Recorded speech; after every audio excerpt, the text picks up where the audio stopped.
Bonjour, aujourd'hui nous parlerons sur la première leçon des leçons de physique-chimie du première année collège, l'eau dans notre environnement. الماء في محيطنا. Introduction. L'eau a une énorme importance pour l'homme. Elle est indispensable à la vie. Il est très répandu sur Terre, mais l'eau utilisable n'est pas aussi abondante que nous le pensons. De plus, il est inégalement réparti à la surface du globe. إذن كما كنا كنعرفوا أن الماء له دور كبير وأهمية كبيرة في حياة الإنسان لأنه هو المسؤول على تواجد ديالنا في هذا الكوكب. Il est très répandu sur Terre يعني أنه متواجد بكثرة أو يحتل مساحة كبيرة في الأرض. Mais l'eau utilisable n'est pas aussi abondante que nous le pensons.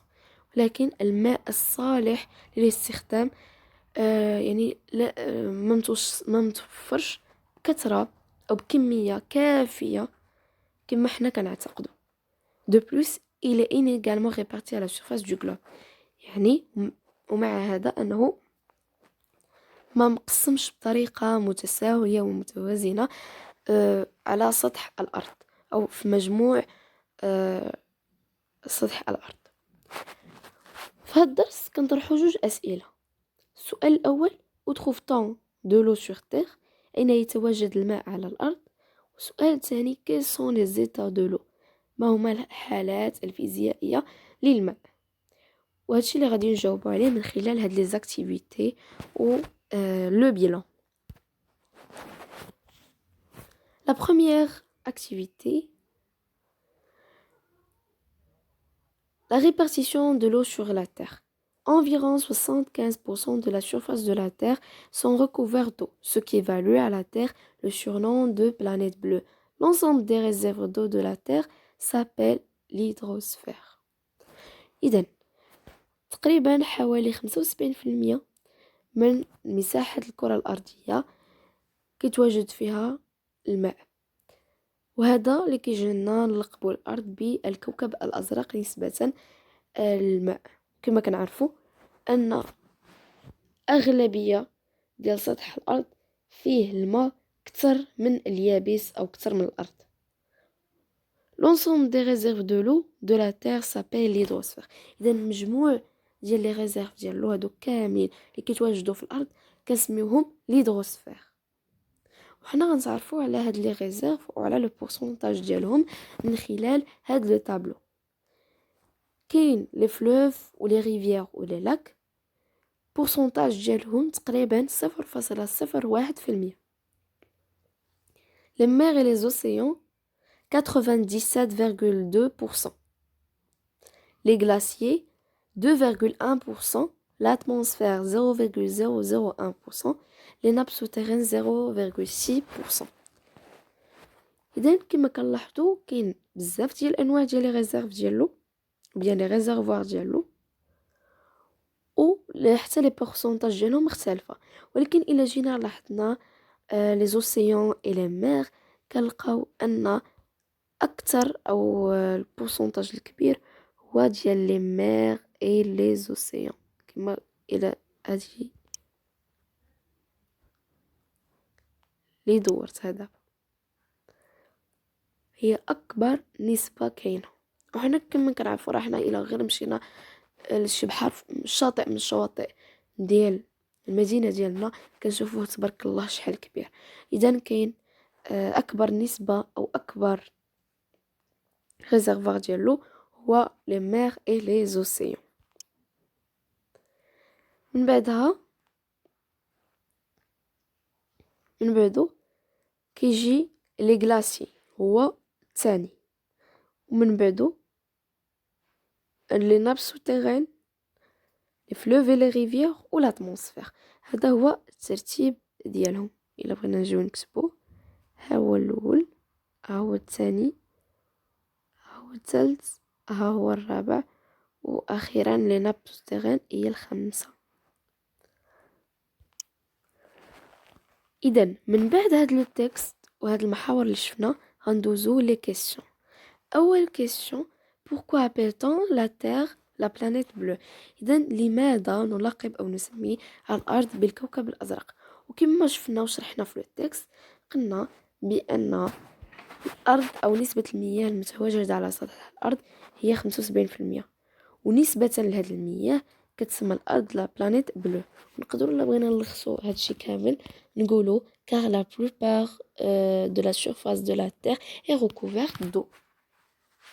ولا بغينا نديرو entre parenthèses النسبة 75%.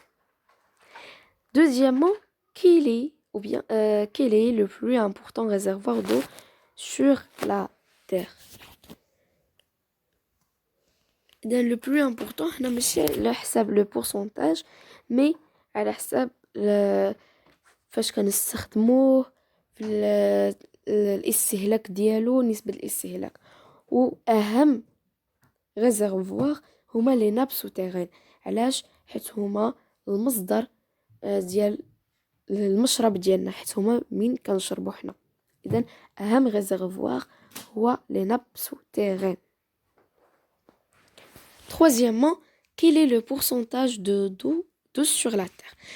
حنا كنعرفوا ان لو دوس premièrement ناب سوتيرين، حيت حنا لو دوس هو المياه العذبه، والمياه العذبه هو الماء اللي حنا كنشربو. اذا من بينها لي ناب سوتيرين اللي يلاه تحدثنا عليهم دابا، وطبعا لي فلوف ولي ريفيير الى لاك. اذا هادو هما لي ريزرفوار ديال لو دوس. إلا بغينا نعرفو لو بورسونتاج غادي نجمعو 0.6% مع 0.01%. إذن ندوزو السؤال الرابع والأخير. quel est le pourcentage d'eau utilisable et consommable par l'homme؟ شحال هي النسبة ديال الماء المستعمل والمستهلك من طرف الإنسان؟ كومونتي لو ريزولتا. إذن البورسونتاج ديال لو اوتيليزابل اي كونسومابل اولا غادي يكون كما قلنا ناب سوتيرين فلوف ريفيير اي لاك. بالنسبه لفلوف ريفيير اي لاك كنستعملوهم ماشي غير الشرب يعني غير ماشي غير باش نشربوا الماء باش نرويو العطش ديالنا، لا كنستعملوه حتى في الاستخدامات اليوميه، باش نجهزوا الاكل، باش مثلا نديروا لا فيسيل، بزاف ديال الحوايج. اذا نقدروا نذكروا هاد الجوج هادو بركه غير لي ناب سوتيرين و لي فلوف اي لي ريفيير اي لي لاك 0.6% و 0.01%. وكومونتي لو ريزولتا. نقولوا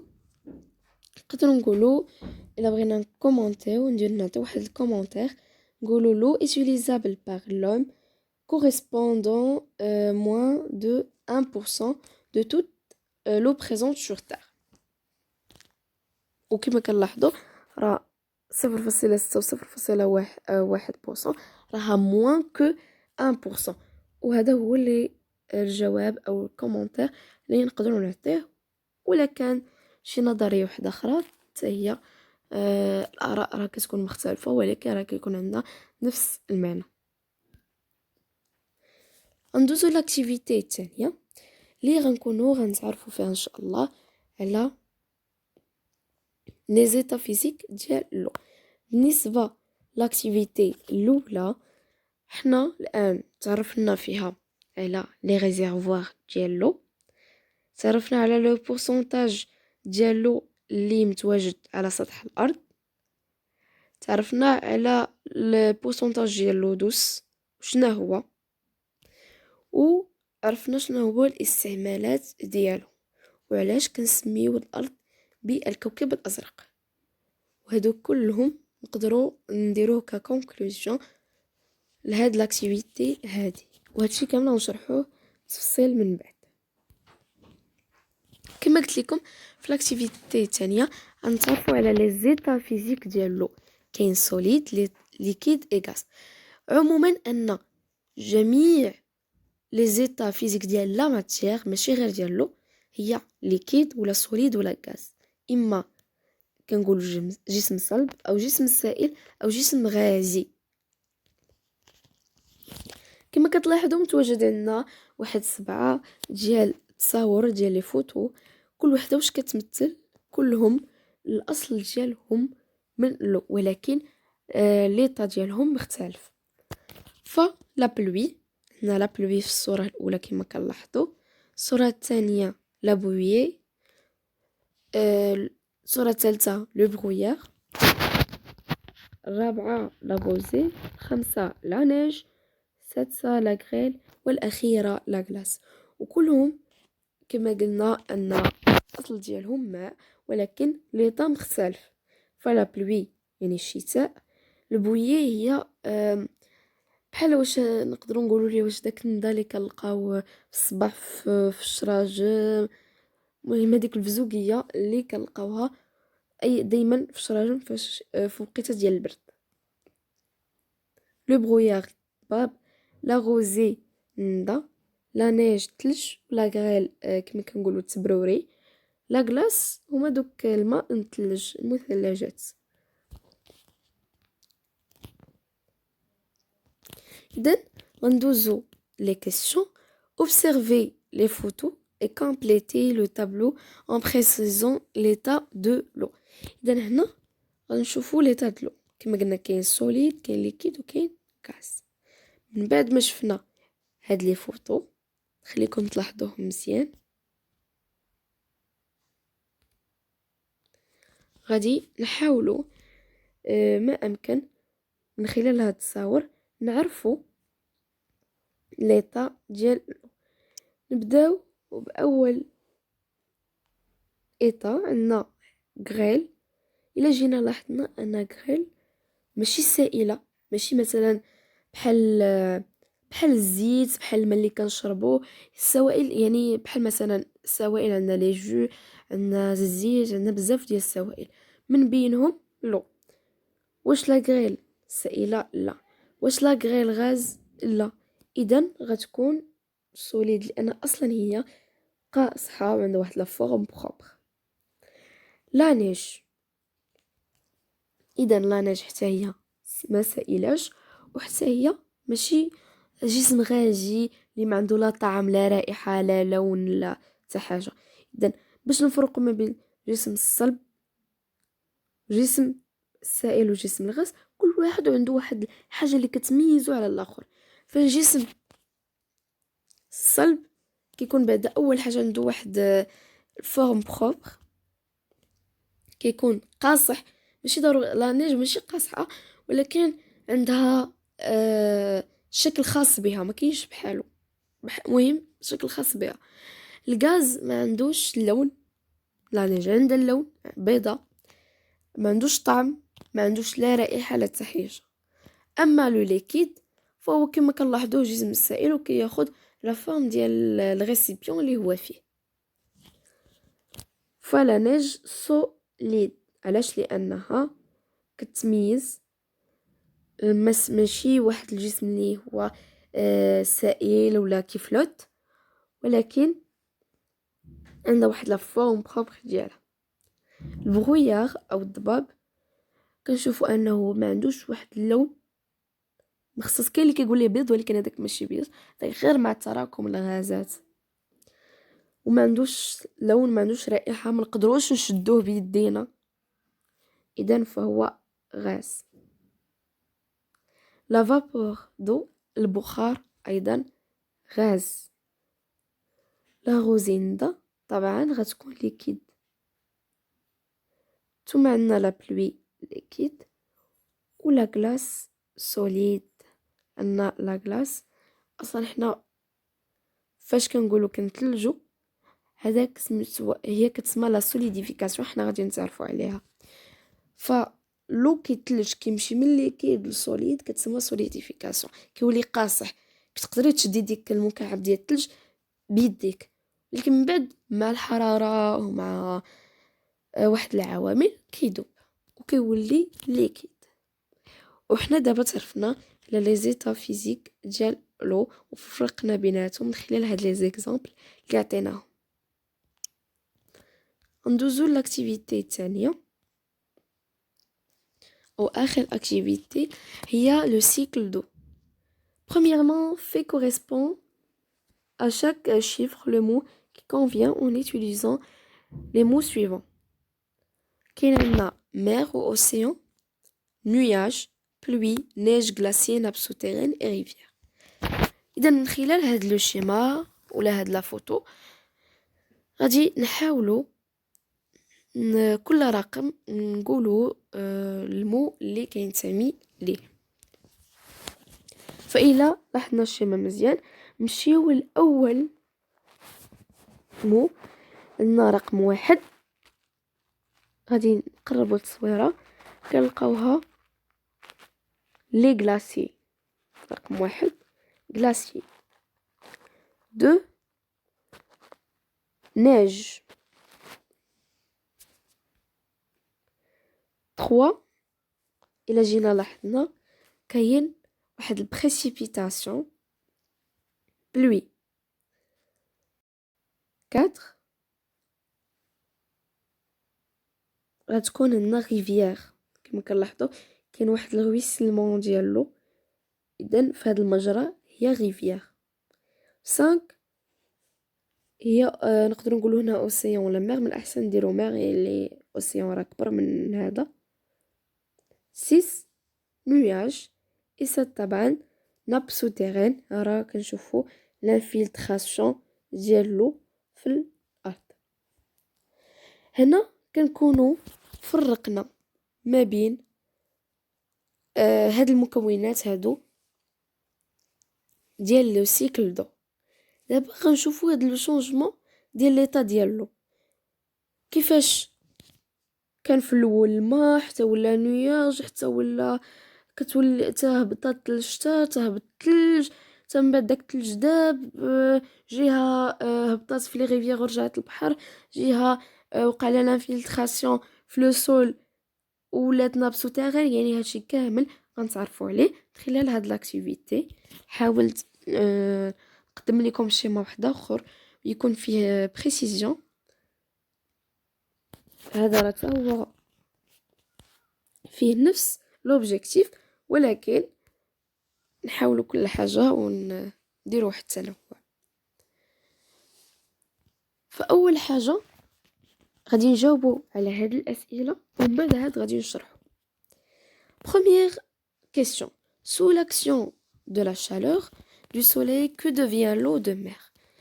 إذن فاش الليكيد ولا غير لو كيتحط قدام الشمس ولا في واحد الحرارة، حنا غنديروا واحد التجربة أخرى.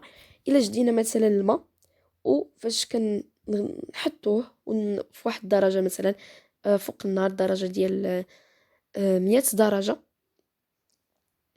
كنلقاو انه كيتبخر، كيبدا يتبخر وكيولي واحد الفابور دو. اذا نفس الحاجه غادي توقع هنا، غير لينيرجي تبدلات. دابا تما كنا قلنا النار، ولكن دابا هنا عندنا السولي لا انرجي سولير.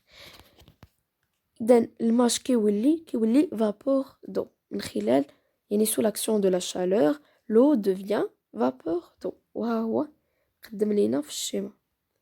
الا جينا لاحظنا فاش اشعه الشمس كتضرب في مياه البحار ولا المحيطات، هذاك الماء كيولي فابور. وهاد لاكسيون هادي وهاد لو شونجمون ديتا كيتسمى بلي فابوريزاسيون، التبخر، كيعطينا فابور دو. من بعد غنشوفوا واش غيوقع خلال هاد لا كيسيون. دو بروفيان لو كونتوني دون لي نوياج؟ هاد الماء اللي كاين في لي نوياج من جا؟ دو بروفيان.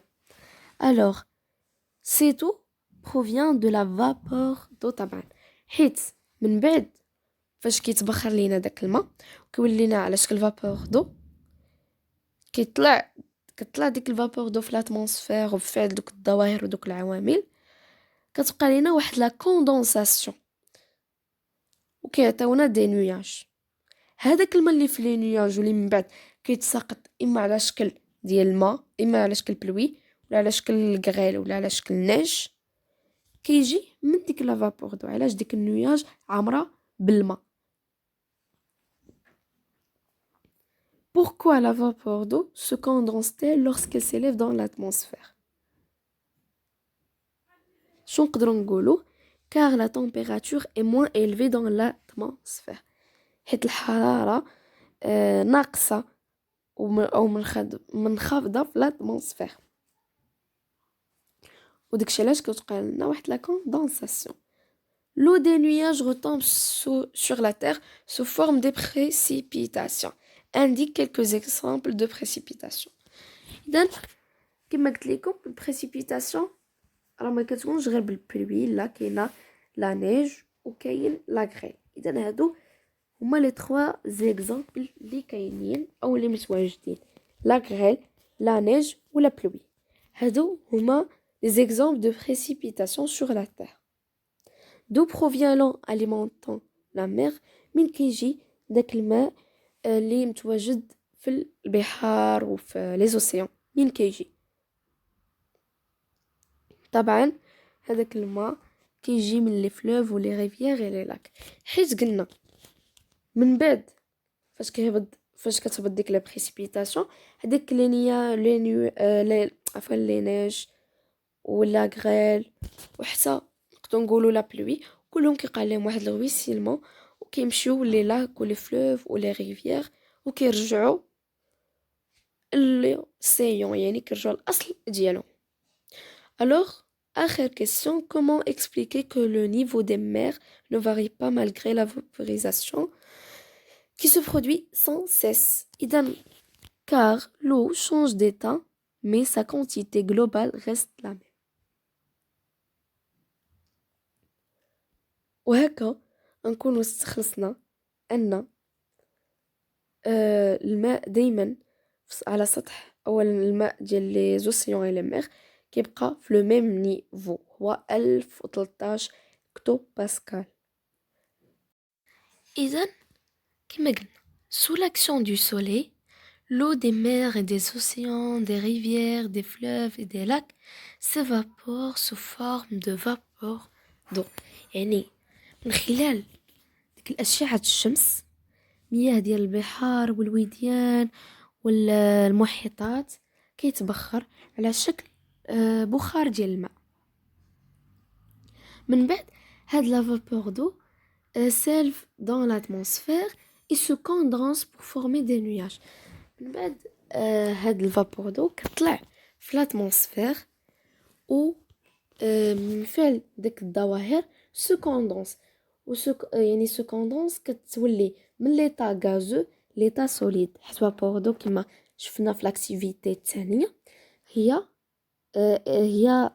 ايطا غازو كتولي ايطا سوليد وهاد لو شونجمون ديطا كتسمى لا كوندونساسيون باش كيتكون لينا دوك لي نوياج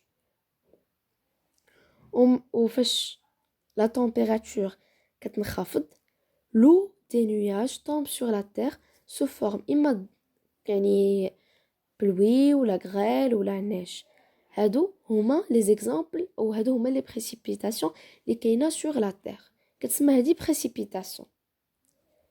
ولكن هاد التحول من ليطا غازو ليطا ليكيد كنسميو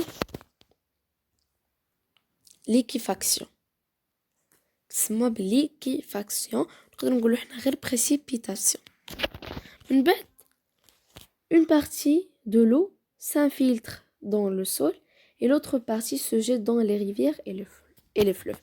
إذن هاد الماء هذا اللي كيهبط في الأرض جزء منه راه كيمشي في لو سول s'infiltre dans le sol هي كتسمى لانفيلتراسيون كيهبط كيمشي الأرض في أعماق ديال الأرض وكيبقى فيها وهذيك كتسمى لي ناب سوتيرين هما من حنا كنشربوا الى غير ذلك. او بارتي الاخرى كيوقع عليها واحد الغويسيلمون كتمشي في لي لاك ولي فلوف ولي ريفيير باش ترجع لي زوسيون كنقولوا لو دي ريفيير اي دي فلوف retourne dans les mers et les océans. وهكا كنكونوا تعرفنا على لو سيكل دو وكنستخلصوا لي سي six changements des états physiques d'eau. La fusion, la vaporisation, liquéfaction, solidification, sublimation et la condensation. La fusion هي le passage من l'état solide l'état liquide. بحال والمثال هنا هي فاش لا نيج كتهبط كتوقع عليها لا فيزيون بفعل عاوتاني الحراره كتوقع عليها لا فيزيون باش تولي ماء ويوقع عليها لي غويسيلمون. لا فابوريزاسيون كما قلنا هي الباساج من ليتا ليكيد ليتا غازو بحال لي مير اي لو دي مير اي لي اوسيون بفعل اشعه الشمس كيوقع عليها لا فابوريزاسيون باش تعطينا من بعد دوك لي نيواج فابور دو اكسيتيرا. ليكيفاكسيون هو باساج من ليتا غازو ليتا ليكيد هي فاش دوك لي نيواج كيعطيونا الماء هذه كتسمى ليكيفاكسيون. كتهبط ديك البريسيبيتاسيون من كوندونساسيون ليكيفاكسيون هذاك هو لو شونجمون من ليتا غازو ليتا ليكيد. سوليديفيكاسيون passage de l'état liquide à l'état solide. Sublimation, passage de l'état solide à l'état gazeux. Et condensation, passage de l'état gazeux à l'état solide. Ou d'abord, غنمشيو un bilan des activités اللي شفنا دابا. بالنسبة لو ريزومي ولا لو bilan ديال هاد لا لوسون. نبداو بأول محور هو l'importance de l'eau dans notre environnement. أهمية الماء في محيطنا. الماء عنده واحد الدور كبير على حياة الكائنات الحية جميعا يعني الكائنات الحية كنقصدو بها لوم لي بلانت لي زانيمو حيت هو المسؤول على الحياة على لا النمو ديالنا إلى غير ذلك. كنقولوا أن الماء omniprésent sur terre يعني متواجد بكثرة على سطح الأرض وكيحتل نسبة ديال 70% من مساحة الأرض أو من مجموع مساحة الأرض. ثانيا هضرنا على les réservoirs naturels de l'eau. Les réservoirs naturels de l'eau sont eau superficielle, eau souterraine, atmosphère, glacier. Eau superficielle كنقصدو بها l'eau des mers et des océans.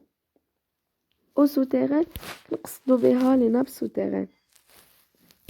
بالنسبة لو superficielle كتدخل فيهم حتى les fleuves ou les rivières et les lacs. هاد لي réservoirs هادو كنسميوهم او هاد l'ensemble des réservoirs كنسميوه l'hydrosphère. والماء كما قلنا هاد لي ريزيرفوار هما مقاسمين بهاد الطريقه في سطح الارض. كاين عندنا لي مير لي اوسيون لي غلاسيي لي ريفيير اي لي لاك لي ناب سوتيرين و l'atmosphère. L'eau salée représente 97,2% de l'hydrosphère. L'eau salée كنقصدو به البحار والمحيطات. رحنا شفنا هاد لي بورسونتاج في لو طابلو. ولكن l'eau douce représente 2,8% de l'hydrosphère. L'eau douce يعني les nappes souterraines, les fleuves, les rivières et les lacs. هاد les réservoirs de l'eau douce doivent être protégés. خصنا نحميوهم حيت كما شفنا راه ما كايناش واحد النسبة كبيرة ديال l'eau douce على سطح الأرض. ثالثا شفنا les états physiques de l'eau. L'eau se trouve sur terre sous trois états physiques: solide, liquide ou gazeux. Solide, la grêle, la neige, la glace. Liquide, pluie ou nuage. Gazeux, vapeur d'eau. و nuage بعض المرات كيدخل إما في gazeux إما في liquide وإما يعني كل مرة على حساب أغلبية كنقولوا liquide ولكن سطحيا راه كنقولوا gazeux. Quatrièmement, les changements des états physiques d'eau. شفنا حنا وشرحنا 6 états physiques. واللي هما لا فيوجن هو لو باساج دو ليتا سوليد على ليتا ليكيد، هو تحول من جسم صلب الى جسم سائل. فابوريزاسيون هو تحول من جسم سائل الى جسم غازي. ليكيفاكسيون تحول من جسم غازي لجسم سائل. وسوليديفيكاسيون تحول من جسم سائل الى جسم صلب. سوبليماسيون هو التحول من جسم صلب جسم غازي. وكوندنساسيون هو التحول من جسم غازي جسم صلب. طبعا اخر حاجه هضرنا عليها هو لو سيكل دو، الدوره المائيه.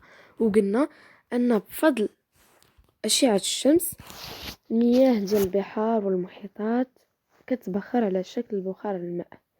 هذا البخار هذا سو كوندونس يعني باس من ليتا غازو ليتا سوليد باش كيعطيونا واحد لي نياج. هذوك لي نياج غادي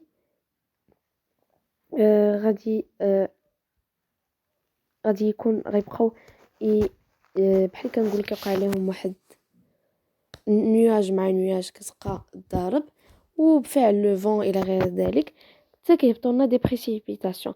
هاد البريسيبيتاسيون كتهبط اما على الشكل بلوي ولا نيج، ومن بعد كيوقع لهم واحد التدفق وكيمشيو لجهه بارتي كما قلنا كتمشي لي لاك ولي فلوف ولي ريفيير، وجهه va s'infiltrer dans le sol. من بعد le cycle se boucle par un ruissellement. Le cycle de l'eau donc est une succession d'évaporisation, de condensation, précipitation, infiltration et ruissellement. من بعد كما قلنا فاش هاد الجهه كما قلنا جهه كتدخل في الارض وجهه غادي تهبط في لي فلوف و لي ريفيير. من بعد هادوك المياه ديال لي فلوف و لي ريفيير ils vont retourner aux océans et les mers. نعطيو واحد ديفينيسيون على l'infiltration هي la pénétration de l'eau dans la terre. كما قلنا هي الماء فاش كيدخل لا terre. والغويسيلمون سي l'écoulement de l'eau. وبهذا كنكونوا سالينا الدرس. نتمنى انه يكون مفهوم وينال اعجابكم ان شاء الله. شكرا.